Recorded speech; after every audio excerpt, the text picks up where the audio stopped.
Another crucial piece of rebuilding trust is learning to set and respect boundaries. Boundaries are not punishments, they're safeguards for healing.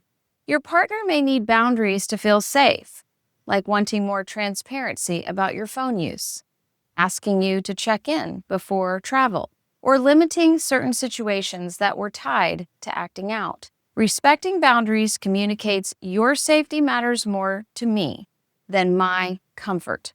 When you honor those boundaries, even when they're inconvenient, you're showing your partner they can begin to trust again.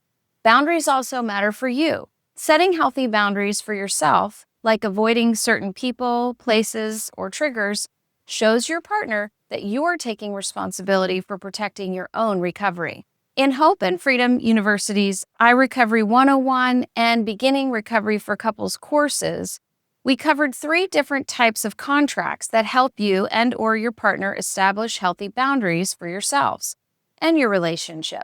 I've included these contracts in your resources, but I recommend reviewing those 2 courses for guidance and direction on how to complete your contracts. Now, I want you to pause here because some of you may not be in a relationship right now.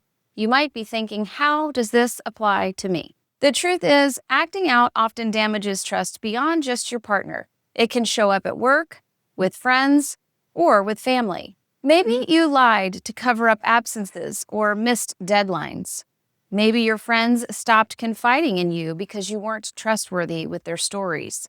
Maybe your family members felt hurt by your secrecy or by the distance your behaviors have created. Empathy can rebuild trust in these spaces too. The same principles apply. Consistency. Show up reliably over time. If you've been flaky, be the person who follows through. Acknowledgement. If you've let someone down, own it. I realize my actions hurt you and I want to make it right. Boundaries. Respect the boundaries others may set with you. That could mean giving space, rebuilding slowly, or proving with action, not just words, that you can be trusted again. Rebuilding trust with empathy isn't only about saving a marriage or a partnership. It's about becoming a person who is safe, reliable, and steady wherever you go.